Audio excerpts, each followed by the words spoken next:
जय हिंद। आज नेताजी क्लासेस में झारखंड के प्रमुख मेले से संबंधित प्रश्न उत्तर को देखेंगे।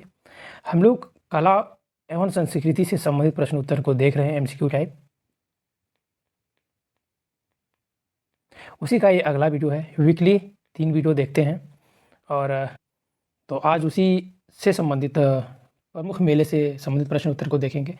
इतिहास का तो कंप्लीट वीडियो हम लोग देख चुके हैं झारखंड स्पेशल के, और भूगोल का भी अभी हम लोग कला एवं संस्कृति से संबंधित प्रश्न उत्तर को देख रहे हैं लगातार चैप्टर वाइज। आज झारखंड के प्रमुख मेले को देखेंगे और हम लोग जो देखते हैं प्रश्न उत्तर को, उसमें प्रश्न को दे देते हैं, उसके बाद 4 ऑप्शन रहता है उनमें से, और कुछ समय देते हैं ताकि आप उसके आंसर को टिक लगाएं, या चाहे कमेंट सेक्शन में हो, कॉपी में हो, जहां हो आप लिख लें।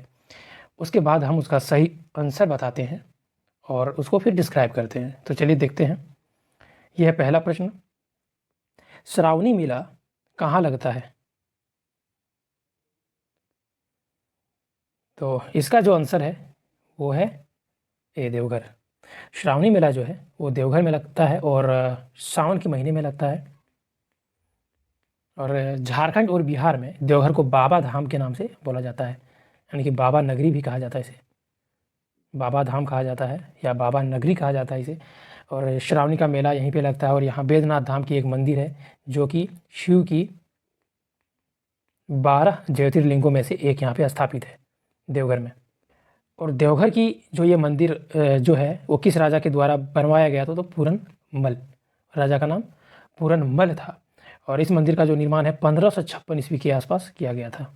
1556 ईस्वी के आसपास इसका निर्माण किया गया था, पूरनमल के द्वारा कराया गया था।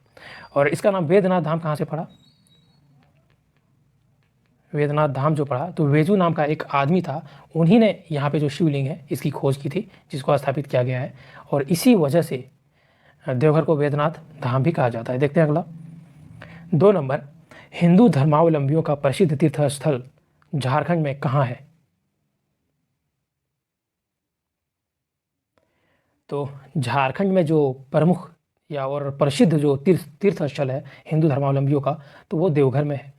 क्योंकि यहाँ पे जो देवघर में शिव मंदिर है, बैद्यनाथ धाम जो मंदिर है, यहाँ 12 शिव के 12 ज्योतिर्लिंगों में से एक माना जाता है इसे। यहाँ पे और भी मंदिरें हैं, जैसे हो गया तपोवन, नवलखा, तपोवन हो गया, नवलखा हो गया, युगल मंदिर हो गया। ये सारे मंदिर कहाँ पे है? देवघर में। और इसीलिए हिंदू धर्मावलंबियों का प्रमुख तीर्थ स्थल कहा जाता है। देखते हैं अगला 3 नंबर। किस पुराण के अनुसार देवघर का बाबा धाम 12 ज्योतिर्लिंगों में से एक माना है? तो किस पुराण के अनुसार माना, ये प्रश्न है। ये तो पता है कि बाबा धाम में जो है 12 ज्योतिर्लिंगों में से एक है। तो इसका जो आंसर है वो है डी, शिव पुराण के अनुसार। शिव मंदिर है और शिव पुराण के अनुसार ही 12 ज्योतिर्लिंगों में से एक देवघर का जो बाबा धाम है इसको माना गया है।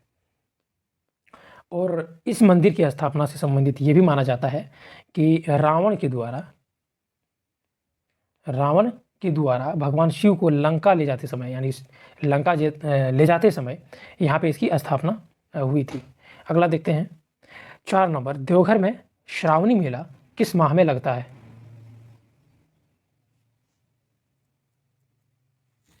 तो इसका जो आंसर है वो है ए, सावन में। देवघर का जो श्रावणी मेला है वो सावन के महीने में प्रत्येक वर्ष को लगता है, जो 1 महीने तक पूरे सावन में चलता है। सावन में यानी कि सावन महीने, यानी कि अगर आप इंग्लिश महीने को देखोगे तो जुलाई से अगस्त तक ये चलता है। और यहाँ पे जल चढ़ाने की परंपरा है, और जल को जो है सुल्तानगंज से लाके गंगा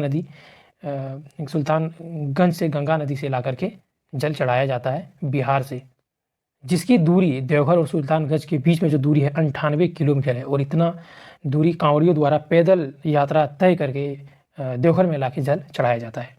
देखते हैं अगला 5 नंबर है। हिजला मेला कहाँ लगता है?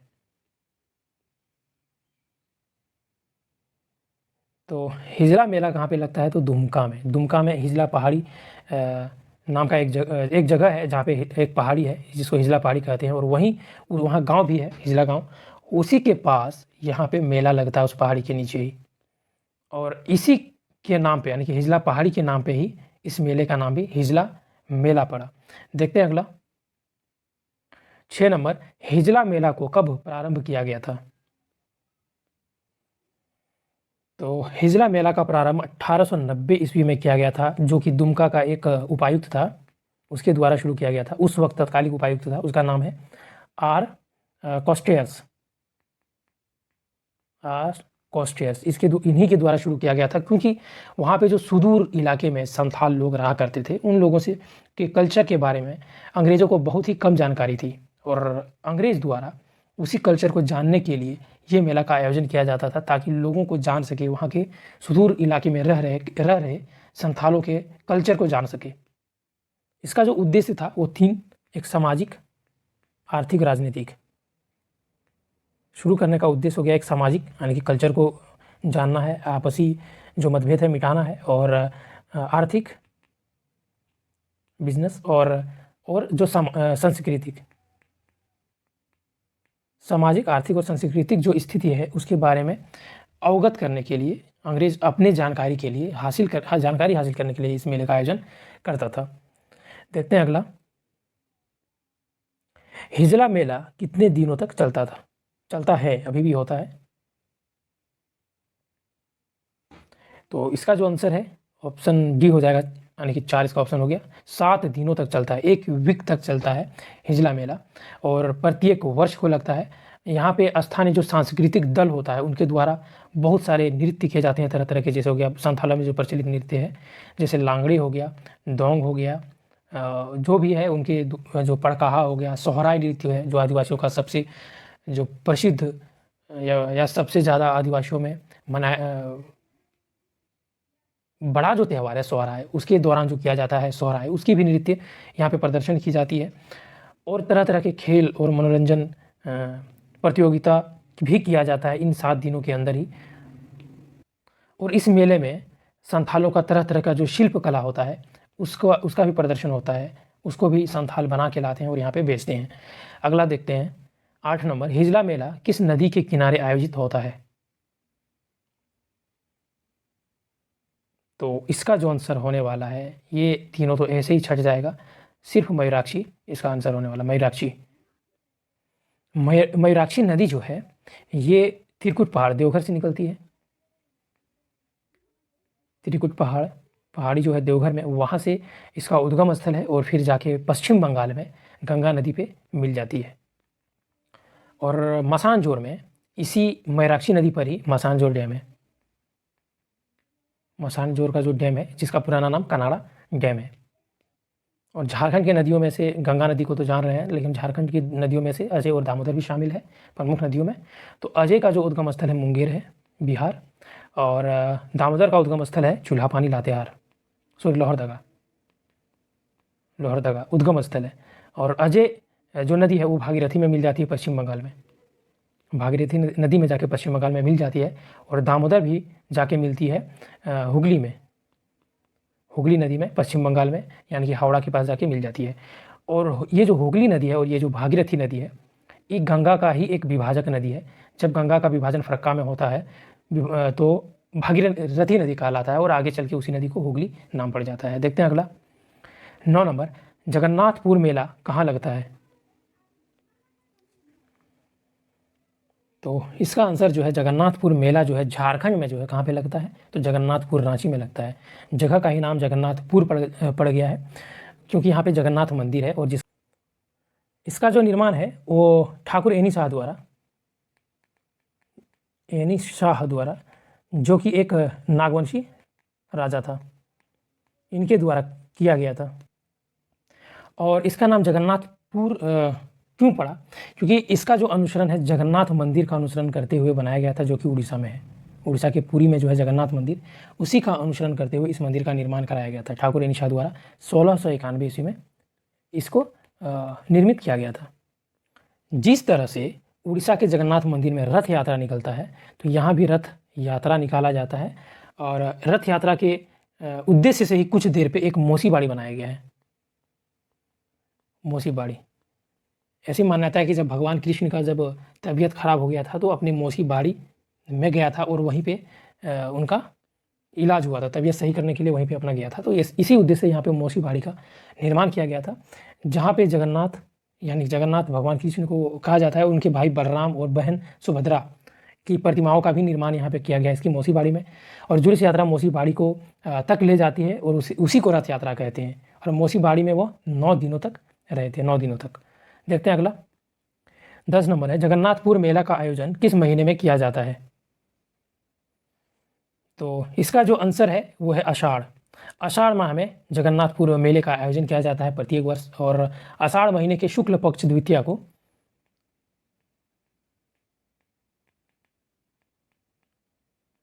को मौसी बाड़ी के लिए रवाना होते हैं जगन्नाथ जी, और वापस जो है एकादशी को होते हैं।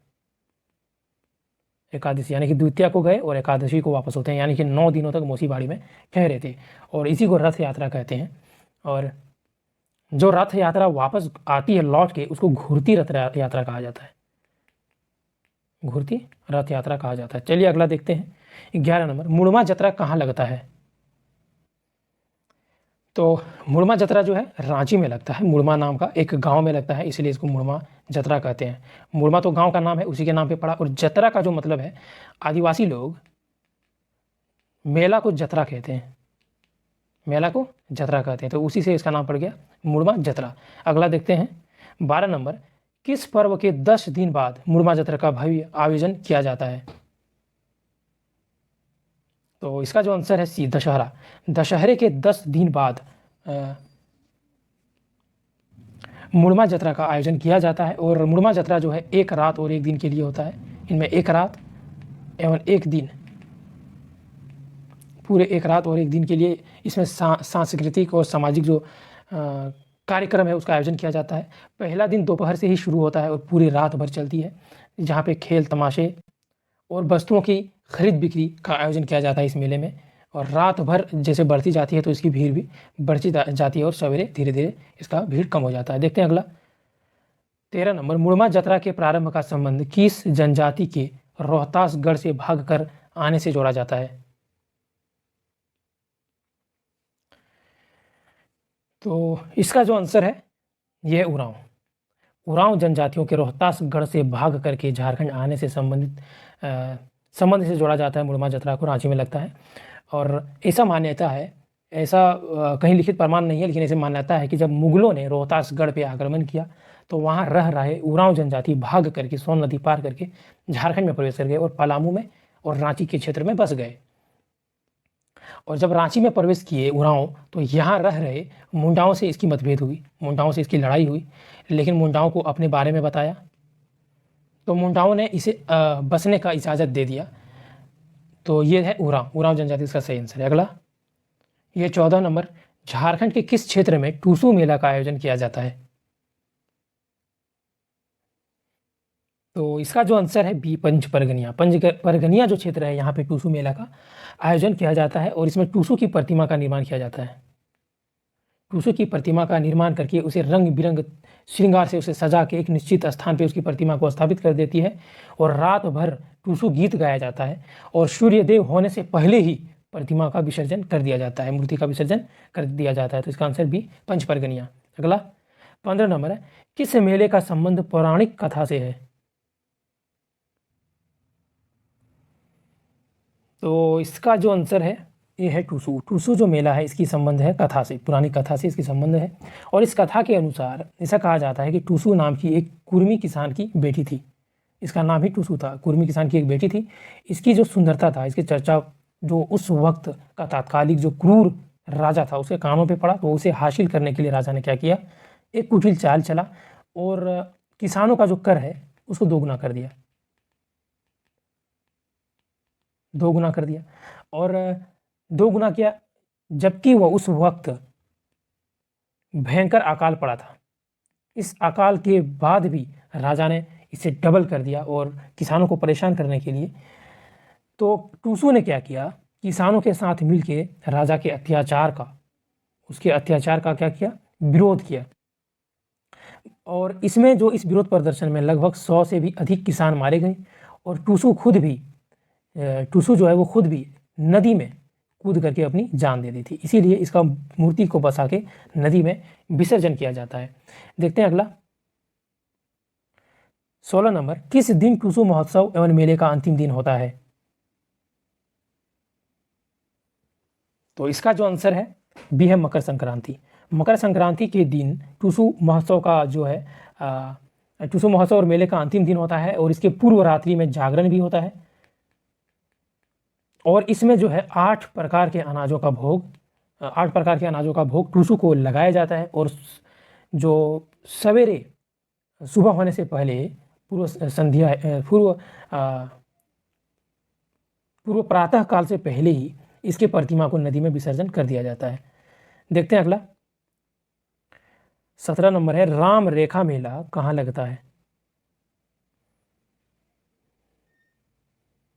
तो राम रेखा मेला कहाँ लगता है? तो इसका जो आंसर होगा सिमडेगा इसका आंसर हो जाएगा। सिमडेगा में राम रेखा मेला लगता है। मान्यता है कि भगवान जो राम है जब इसे निर्वासित किया गया था तो उस वक्त दंडकारण्य जाने के क्रम में राम रेखा पहाड़ में आके कुछ दिन ठहरे थे। राम रेखा पहाड़ में कुछ दिन आके ठहरे थे यहाँ पे, और कहाँ पे है ये? सिमडेगा में। तो इसलिए यहाँ पे राम रेखा मेला का आयोजन किया जाता है। देखते हैं अगला 18 नंबर है, राम रेखा मेला का आयोजन प्रति वर्ष किस माह में किया जाता है? तो इसका जो आंसर है ए, कार्तिक के पूर्णिमा के अवसर पे 3 दिनों तक आयोजन किया जाता है। कार्तिक के पूर्णिमा में राम रेखा मेला का 3 दिनों तक आयोजन होता है। देखते हैं अगला 19 नंबर है, नारायणपुर जामताड़ा के करमदहा स्थान पर किस मेले का आयोजन किया जाता है?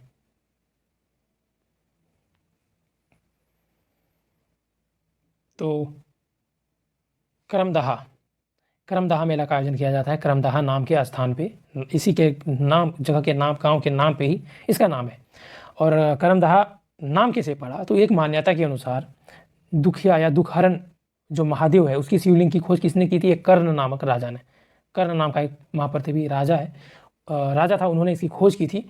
उसके बाद उसे करमदहा में इसकी स्थापित किया गया था। इसमें करमदहा में इसकी स्थापना की गई थी, जिसकी वजह से इसका नाम कर्णदहा पहले पड़ा और धीरे धीरे इसका नाम बदलते बदलते कर्णदहा से करमदहा हो गया। तो यहीं पे जो है करमदहा में नारायणपुर में जो है मेला लगता है। देखते हैं अगला 20 नंबर, किस अवसर पर करमदहा मेला का आयोजन किया जाता है?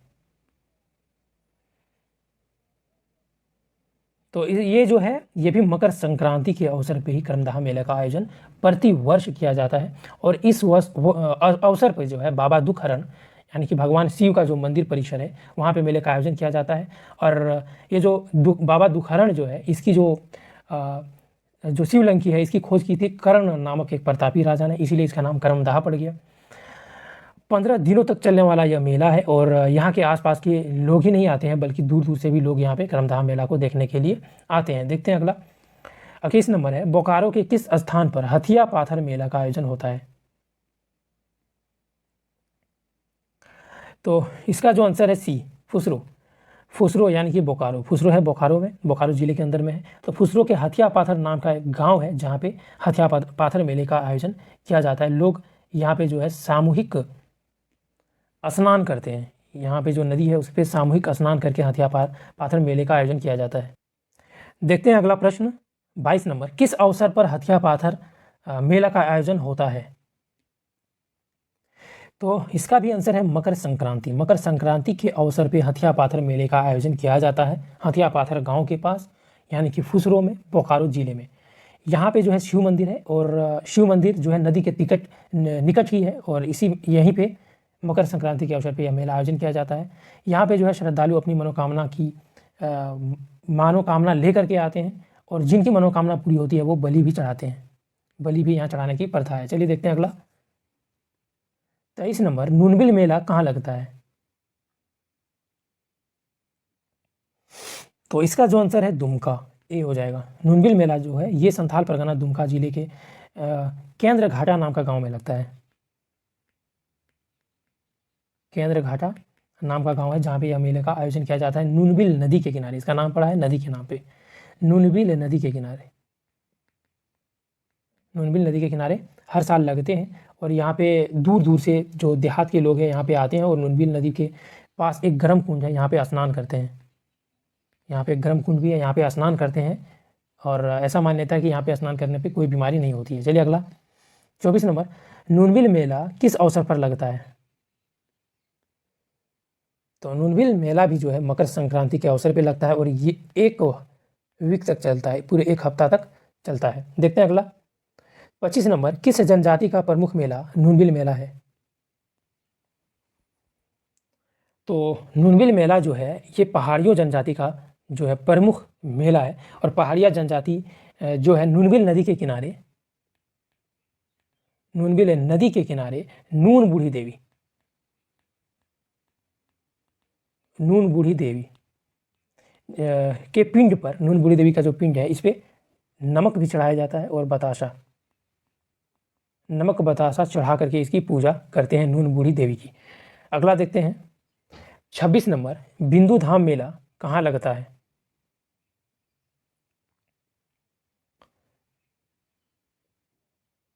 बिंदु धाम मेला जो है ये साहिबगंज में लगता है, इसका ये आंसर हो जाएगा बिंदु धाम मेला साहिबगंज में लगता है और ये एक शक्तिपीठ है, बिंदु धाम शक्तिपीठ है और यहाँ पे जो है माँ विंध्यवासिनी, विंध्यवासिनी की अति प्राचीन शक्तिपीठ स्थापित है साहिबगंज पे है, जहाँ पे बिंदु धाम मेला लगता है। देखते हैं अगला 27 नंबर है, बिंदु धाम मेला किस माह आयोजित किया जाता है? तो बिंदु धाम मेला जो है चैत्र यानी कि चैत माह में आयोजित किया जाता है, रामनवमी से एक सप्ताह तक। जब रामनवमी होता है उससे एक सप्ताह पूरे जो है बिंदु धाम मेला का आयोजन किया जाता है। अगला देखते हैं 28 नंबर है, गांधी मेला का आयोजन कहाँ किया जाता है? तो गांधी मेला का जो आयोजन है ये सिमडेगा में किया जाता है। सिमडेगा जिले में हर एक वर्ष किया जाता है, जब गणतंत्र दिवस, जो गणतंत्र दिवस मनाया जाता है उसके आरंभ होने से एक सप्ताह तक यानी कि 26 जनवरी से 1 फरवरी तक, 1 फरवरी तक इसकी आयोजन की जाती है और यहाँ पे जो है विभिन्न सरकारी और गैर सरकारी जो विभाग है वो सामूहिक रूप से, सरकारी भी और गैर सरकारी भी सामूहिक रूप से यहाँ पे प्रदर्शन, मनोहारी प्रदर्शन करते हैं, जिसे विकास मेला कहा जाता है, विकास मेला कहा जाता है। देखते हैं अगला 29 नंबर है, बुढ़ई मेला कहाँ आयोजित किया जाता है? तो बुढ़ई मेले का जो आयोजन है वो देवघर जिले में बुढ़ई नामक एक गांव में किया जाता है, बुढ़ई पहाड़ के पास। तो बुढ़ई पहाड़ के पास लगने वाला बुढ़ई गांव में जो मेला है उसको बुढ़ई मेला कहा जाता है। यह मेला नवान्न पर्व के रूप में मनाया जाता है। नवान्न यानी कि नया अन्न ग्रहण करने को नवान्न कहा जाता है। उसी के दौरान उसी के अवसर पे ये जो पर्व है इसको मनाया जाता है। और बुढ़ई पहाड़ पे जो है वो जो देवी है वो है बुढ़ेश्वरी देवी, इसको कहा जाता है बुढ़ेश्वरी देवी। इसी के मंदिर पे नवान्न चढ़ाया जाता है और इस मेला का आयोजन किया जाता है। तो ये है देवघर जिला। अगला क्या है 30 नंबर है, अगहन शुक्ल पक्ष पंचमी को कौन सा मेला आयोजित किया जाता है? तो इसका जो आंसर है बुढ़ई मेला। अगहन शुक्ल पक्ष पंचमी को आयोजित होने वाला मेला जो है वो है बुढ़ई मेला। इसको नवान्न पर्व के रूप में मनाया जाता है, नया अन्न ग्रहण करने के रूप में मनाया जाता है और इस पर्व के दौरान 3 से 5 दिनों तक पूजा अर्चना की जाती है। देखते हैं अगला 31 नंबर है, नवमी डोल मेला कहाँ लगता है? तो इसका जो आंसर है सी है, टाटी सिलवे, रांची में लगता है ये मेला, टाटी सिलवे में लगता है। यहाँ पे राधा कृष्ण की मूर्तियों को एक डाली में रख करके उसे झुलाया जाता है और उनकी पूजा की जाती है। इस मेले में आदिवासियों की प्राचीन संस्कृति और परंपराओं का दर्शन किया जाता है। तो ये है नवमी डोल मेला। अगला देखते हैं 32 नंबर है, नवमी डोल मेला हर वर्ष किस पर्व के 9 दिन बाद लगता है? तो इसका जो आंसर है होली के 9 दिन बाद यह मेला लगता है, यानी कि चैत महीने के 9वें दिन, यानी कि कृष्ण पक्ष के 9वीं को लगता है, चैत महीने के 9वें दिन को लगता है। तो ये हो गया होली के बाद लगता है। देखते हैं अगला 33 नंबर, नरसिंह मेला कहाँ आयोजित किया जाता है? तो नरसिंह मेला का आयोजन जो है वो हजारीबाग में किया जाता है, हजारीबाग सिटी में। इसको नरसिंह स्थान मेला कहा जाता है। कार्तिक पूर्णिमा के अवसर पे इस मेले का आयोजन किया जाता है और इसमें शहरी स्त्री पुरुष की अधिकता की वजह से शहरी स्त्री पुरुष अधिक आते हैं मेला को देखने के लिए, इसलिए इसे शहरी मेला भी कहा जाता है। नवमी डेल मेला को शहरी मेला कहा जाता है। देखते हैं अगला 34 नंबर, उर्स मेला कहाँ लगता है? तो उर्स मेला जो है ये गुमला में लगता है उर्स मेला। और सिमडेगा में 2 प्रमुख लगता है, एक राम रेखा मेला और एक गांधी मेला। इसको याद कर लीजिए, गांधी मेला। अगला देखते हैं 35 नंबर, बूढ़ा जतरा मेला कहाँ लगता है? तो बूढ़ा जतरा मेला जो है वो बेड़ो रांची में लगता है। बेड़ो रांची में लगता है बूढ़ा जतरा मेला। जतरा आदिवासियों में कहा जाता है मेले को। तो और एक है टाकी सिल्वे में जो प्रमुख मेला लगता है उसका नाम है नवमी डोल मेला। नवमी डोल मेला। देखते हैं अगला, ये 36 नंबर, जतराही मेला का आयोजन कहाँ किया जाता है? तो जतराही मेला का जो आयोजन है ये चतरा में किया जाता है। चतरा जिले में जतराही मेले का आयोजन किया जाता है। देखते हैं अगला 37 नंबर, तुर्की मेला कहाँ लगता है? तो तुर्की मेला जो है ये चाईबासा में लगता है। चाईबासा में लगता है। अगला और ये आज का लास्ट है कि कुंडा मेला कहाँ लगते हैं? तो कुंडा मेला जो है ये भी चतरा में ही लगता है और जहाँ पे जतराही मेला भी लगता है। तो ये इसका हो गया प्रतापपुर, चतरा। चतरा में लगता है लेकिन कहाँ पे? तो प्रतापपुर में लगता है। तो ये है कुंडा मेला। और इस मेले का जो आयोजन है वो पशु मेला के रूप में किया जाता है, यानी कि पशुओं का मेला है। आज हम लोग मेले से संबंधित 38 प्रश्न देखें और लगभग मेले से जितने भी प्रश्न झारखंड से संबंधित आते हैं वो सभी प्रश्नों को देखें। तो आज इतना ही, और चैनल को सब्सक्राइब और शेयर जरूर करिएगा। और वीकली 3 दिन वीडियो आता है चैनल पे, तो देखते रहिए। Thanks and take care.